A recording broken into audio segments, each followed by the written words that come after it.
ನಮಸ್ತೆ ಫ್ರೆಂಡ್ಸ್, ಇವತ್ತು ನೋಡಿ ಒಂದು ಸೂಪರ್ ಆಗಿರುವಂಥ ಒಂದು ರೆಸಿಪಿ ಜೊತೆ ಬಂದಿದ್ದೀನಿ.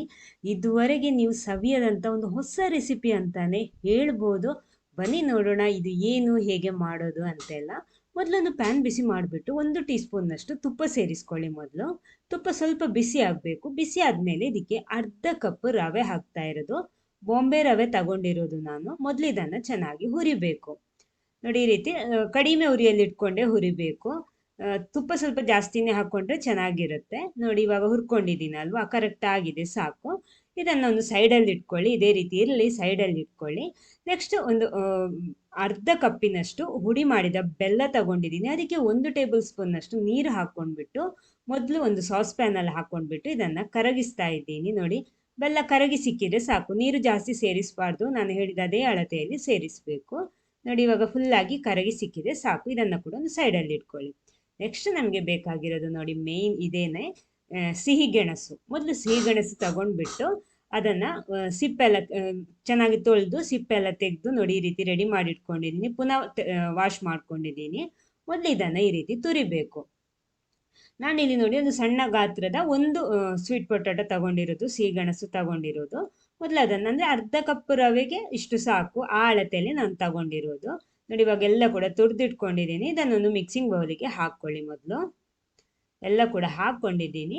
ಆಮೇಲೆ ಇದಕ್ಕೆ ನಾವು ಆವಾಗ ರೋಸ್ಟ್ ಮಾಡಿಟ್ಕೊಂಡಿರುವಂತಹ ರವೆ ಇದೆಯಲ್ವಾ, ಅದನ್ನು ಕೂಡ ಸೇರಿಸ್ಕೊಳ್ಳಿ. ಅರ್ಧ ಕಪ್ ರವೆ ಅದು ಕೂಡ ಇದಕ್ಕೆ ಹಾಕ್ತಾ ಇದ್ದೀನಿ. ಇದು ಹಾಕಿದ ಮೇಲೆ ಇದಕ್ಕೊಂದು 1/4 ಕಪ್ಪಿನಷ್ಟು ತೆಂಗಿನ ತುರಿನೂ ಸೇರಿಸಬೇಕು. ಸ್ವಲ್ಪ ಉಪ್ಪು ರುಚಿ ಬ್ಯಾಲೆನ್ಸ್ ಆಗೋದಕ್ಕೆ ಹಾಕ್ಕೊಂಡ್ಬಿಟ್ಟು ಒಂದ್ಸಲ ಫುಲ್ಲಾಗಿ ಮಿಕ್ಸ್ ಮಾಡ್ಕೊಳ್ಳಿ. ಈ ರೀತಿ ಫುಲ್ಲಾಗಿ ಮಿಕ್ಸ್ ಆದಮೇಲೆ ಇದಕ್ಕೆ ಬೇಕಾಗಿರೋದು ನಾವು ರೆಡಿ ಮಾಡಿಟ್ಟಿರುವಂತಹ ಬೆಲ್ಲದ ಸಿರಪ್. ನೋಡಿ ಇಷ್ಟೇ, ಇದಕ್ಕಿಂತ ಜಾಸ್ತಿ ನೀರು ಆ ಥರ ಏನು ಬೇಡ, ಇದೇ ಸಾಕಾಗುತ್ತೆ. ಇದು ಕರೆಕ್ಟ್ ಅಳತೆ ಆಗುತ್ತೆ. ಇದೆಲ್ಲ ಕೂಡ ಹಾಕ್ಕೊಳ್ಳಿ, ಬಾಕಿ ಮಾಡೋದೇನು ಬೇಡ. ಎಲ್ಲ ಕೂಡ ಹಾಕ್ಕೊಂಡ್ಬಿಟ್ಟು ಫುಲ್ಲಾಗಿ ಒಂದ್ಸಲ ಮಿಕ್ಸ್ ಮಾಡಬೇಕು. ನಾನು ಎಕ್ಸ್ಟ್ರಾ ನೀರು ಆ ಥರ ಏನು ಹಾಕ್ಕೊಂಡಿಲ್ಲ, ಇಷ್ಟು ಮಾತ್ರ ಹಾಕ್ಕೊಂಡಿರೋದು. ಇದೆಲ್ಲ ಮಿಕ್ಸ್ ಆದಮೇಲೆ ಒಂದು 15 ನಿಮಿಷ ಹೊತ್ತು ಇದನ್ನು ಹಾಗೆ ಮುಚ್ಚಿಟ್ಕೊಳ್ಳಿ. ಯಾಕಂದರೆ ರವೆ ಅಲ್ವಾ, ಚೆನ್ನಾಗಿ ನೆಂದು ಸಿಗಬೇಕಲ್ವಾ. ನೋಡಿ ಇವಾಗ 15 ನಿಮಿಷ ಕಳೆದ್ಮೇಲೆ ನೋಡಿ ಈ ರೀತಿ ಇದೆ. ಸ್ವಲ್ಪ ಏಲಕ್ಕಿ ಹುಡಿನೂ ಹಾಕ್ಕೊಂಡ್ಬಿಟ್ಟು ಒಂದ್ಸಲ ಪುನಃ ಮಿಕ್ಸ್ ಮಾಡ್ತೀನಿ. ಕರೆಕ್ಟಾಗಿ ನೆಂದು ಸಿಕ್ಕಿದೆ ನೋಡಿ, ಈ ಹದಕ್ಕೆ ಬರಬೇಕು. ಜಾಸ್ತಿನೂ ಇಲ್ಲ, ಕರೆಕ್ಟ್ ಸೆಟ್ಟಾಗಿ ಬಂದಿದೆ. ನೆಕ್ಸ್ಟ್ ಬೇಕಾಗಿರೋದು ಒಂದು ಬಾಳೆ ಎಲೆ. ಅದನ್ನು ಸ್ವಲ್ಪ ಬಾಡಿಸಿ ತಗೊಂಡು ಬಂದಿದ್ದೀನಿ. ಇಲ್ಲಿ ನಿಮಗೆ ಯಾವ ಶೇಪಲ್ಲಿ ಬೇಕಿದ್ರೂ ಇದನ್ನು ಫೋಲ್ಡ್ ಮಾಡ್ಬೋದು. ನಾನಿಲ್ಲಿ ಸ್ವಲ್ಪ ವೆರೈಟಿಯಾಗಿ ಒಂದು ಟ್ರಯಾಂಗಲ್ ಶೇಪಲ್ಲಿ ಮಾಡ್ತಾ ಇದ್ದೀನಿ. ಇದು ಯಾವ ರೀತಿ ಅಂತ ತೋರಿಸ್ತೀನಿ ನೋಡಿ. ಮೊದಲು ಈ ರೀತಿ ಒಂದು ಬಾಡಿಸಿದ, ಅಂದರೆ ಸ್ವಲ್ಪ ಬಿಸಿ ಮಾಡಿದಂಥ ಬಾಳೆ ಎಲೆ ತಗೊಂಡ್ಬಿಟ್ಟು ಅದರ ಎಂಡ್ ನೋಡಿ ಈ ರೀತಿ ಫೋಲ್ಡ್ ಮಾಡ್ಕೊಳ್ಳಿ. ಎರಡು ಬದಿ ಕೂಡ ಈ ರೀತಿ ಮಡಚಬೇಕು. ಸಣ್ಣ ಪೀಸ್ ಎಲೆ ಸಾಕು, ನಮಗೆ ಜಾಸ್ತಿ ಬೇಡ. ನಾನು ಸಣ್ಣ ಸಣ್ಣಕ್ಕೆ ಮಾಡೋದು. ಅದರ ಒಳಗಡೆ ನಾವು ರೆಡಿ ಮಾಡಿಟ್ಟಿರುವಂತಹ ಫಿಲ್ಲಿಂಗ್ಸನ್ನು ತುಂಬಿಸ್ಕೊಳ್ಳಿ. ಈ ರೀತಿ ಎಷ್ಟು ಬೇಕೋ, ಎಷ್ಟು ದೊಡ್ಡಕ್ಕೆ ಬೇಕೋ ಆ ರೀತಿ ಮಾಡ್ಬೋದು. ಸಣ್ಣ ಸಣ್ಣಕ್ಕೆ ಮಾಡೋದಕ್ಕೆ ನೋಡೋದಕ್ಕೂ ಚೆನ್ನಾಗಿರುತ್ತೆ. ಅದೇ ರೀತಿ ಬೇಯೋದು ಕೂಡ ಬೇಗ ಬೆಂದು ಸಿಗುತ್ತೆ ನಮಗೆ. ಜಾಸ್ತಿ ದಪ್ಪನೂ ಹಾಕಬಾರ್ದು. ನೋಡಿ ಇದರಲ್ಲಿ ಎಷ್ಟು ಹಿಡಿತದೆ ಆ ರೀತಿ ಹಾಕ್ಕೊಂಡ್ಬಿಟ್ಟು ಆಮೇಲೆ ಮೇಲ್ಗಡೆ ಎಲೆ ಇರುತ್ತಲ್ವ, ಅದನ್ನು ಕೆಳಗಡೆ ಈ ರೀತಿ ಫೋಲ್ಡ್ ಮಾಡಬೇಕು. ಎಕ್ಸ್ಟ್ರಾ ಇರೋದನ್ನು ಈ ರೀತಿ ಸೈಡಲ್ಲೂ ಮಾಡ್ಕೊಂಡ್ಬಿಟ್ಟು, ಇನ್ನೂ ಎಕ್ಸ್ಟ್ರಾ ಇದ್ದರೆ ಅದನ್ನು ಕಟ್ ಮಾಡಿ ತೆಗಿಬಹುದು. ತೆಗಿಬೇಕು ಅಂತಲೇ ಇಲ್ಲ, ನಿಮಗೆ ನೋಡೋದಕ್ಕೆ ಸ್ವಲ್ಪ ಚೆನ್ನಾಗಿ ಬೇಕು ಅಂದರೆ ಕಟ್ ಮಾಡಿ ತೆಗಿಬಹುದು. ನೋಡಿ ಇದೇ ರೀತಿ ಎಲ್ಲ ಕೂಡ ರೆಡಿ ಮಾಡ್ಕೊಳ್ಳಿ. ಅಥವಾ ನಿಮಗೆ ಹಾಗೆ ಫೋಲ್ಡ್ ಮಾಡಬೇಕಿದ್ರೆ ಹಾಗೆ ಸ್ವಲ್ಪ ಸ್ವಲ್ಪ ಹಿಟ್ಟು ಇಟ್ಕೊಂಡು ಫೋಲ್ಡ್ ಮಾಡ್ಬೋದು, ತೊಂದರೆ ಏನಿಲ್ಲ ಅಲ್ವಾ. ಈ ರೀತಿ ಶೇಪ್ ಎಲ್ಲ ಬೇಕಿದ್ರೆ ಈ ರೀತಿ ಮಾಡಿದರೆ ಆಯಿತು. ಎಲ್ಲ ಕೂಡ ಅದೇ ರೀತಿ ರೆಡಿ ಮಾಡ್ತೀನಿ ನಾನು. ಸಣ್ಣ ಸಣ್ಣಕ್ಕೆ ಮಾಡಿಕೊಂಡು ಒಳ್ಳೆ ಸಮೋಸ ಶೇಪಲ್ಲಿ ಇರುತ್ತೆ ನೋಡಿ. ನಾನು ನೋಡಿ ಎಕ್ಸ್ಟ್ರಾ ಇರೋದನ್ನು ಈ ರೀತಿ ಕಟ್ ಮಾಡಿ ತೆಗಿತಾ ಇದ್ದೀನಿ. ಓಕೆ, ಎಲ್ಲ ಕೂಡ ರೆಡಿ ಆಗಿದೆ. ಇದನ್ನು ಬೇಯಿಸಬೇಕು. ಆವಿಯಲ್ಲಿ ಬೇಯಿಸ್ತಾ ಇರೋದು. ನೀರು ಬಿಸಿ ಮಾಡೋದಕ್ಕೆ ಇಟ್ಟಿದ್ದೀನಿ ಸ್ಟೀಮರಲ್ಲಿ.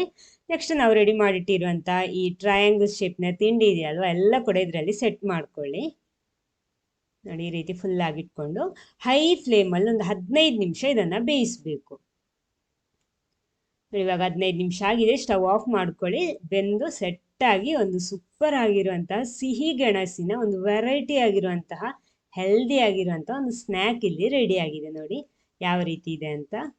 ಖಂಡಿತ ಇದೆಲ್ಲರಿಗೂ ಇಷ್ಟ ಆಗ್ಬೋದು. ಸಿಂಪಲ್ ಆಗಿ ಮಾಡುವಂಥ ರೆಸಿಪಿ, ಟೇಸ್ಟ್ ಅಂತೂ ಅದ್ಭುತವಾಗಿರುತ್ತೆ. ಅದು ಕೂಡ ಹೆಲ್ದಿ ಕೂಡ. ಸಂಜೆ ಟೀ ಸ್ನ್ಯಾಕ್ ಆಗಿ ಇದನ್ನು ನಾವು ಮಾಡ್ಬೋದು. ನೋಡಿ ನೋಡೋದಕ್ಕೆ ಸಮೋಸ ಶೇಪಲ್ಲಿರುತ್ತೆ, ಸಖತ್ತಾಗಿರುತ್ತೆ. ಈ ವಿಡಿಯೋ ನಿಮ್ಗೆ ಇಷ್ಟ ಆದರೆ ಒಂದು ಲೈಕ್ ಕೊಟ್ಬಿಟ್ಟು ಎಲ್ಲರ ಜೊತೆ ಶೇರ್ ಮಾಡಿ. ಆಮೇಲೆ ನೀವು ಫಸ್ಟ್ ಟೈಮ್ ಈ ಚಾನಲ್ ನೋಡೋರಾದರೆ ದಯವಿಟ್ಟು ಚಾನಲ್ ಸಬ್ಸ್ಕ್ರೈಬ್ ಮಾಡಿ ಸಪೋರ್ಟ್ ಮಾಡಿ. ಫೇಸ್ಬುಕ್ ಪೇಜಲ್ಲಿ ವಿಡಿಯೋ ನೋಡ್ತಿದ್ರೆ ಪೇಜ್ ಫಾಲೋ ಮಾಡೋದಕ್ಕೂ ಮರಿಬೇಡಿ. ಓಕೆ ನೋಡಿ ಇದು ಯಾವ ರೀತಿ ಇದೆ ಅಂತ ಕಟ್ ಮಾಡಿ ತೋರಿಸ್ತೀನಿ ನಿಮಗೆ. ಅಂದರೆ ನಾವು ಇದನ್ನು ಬೇಯಿಸಿ ಎಲ್ಲ ಹಾಕ್ಕೊಂಡಿರೋದು, ಸಿಹಿ ಗೆಣಸು ಹಾಗೆ ಹಾಕ್ಕೊಂಡಿರೋದು ನೋಡಿ ಯಾವ ರೀತಿ ಇದೆ ಅಂತ. Okay, thank you.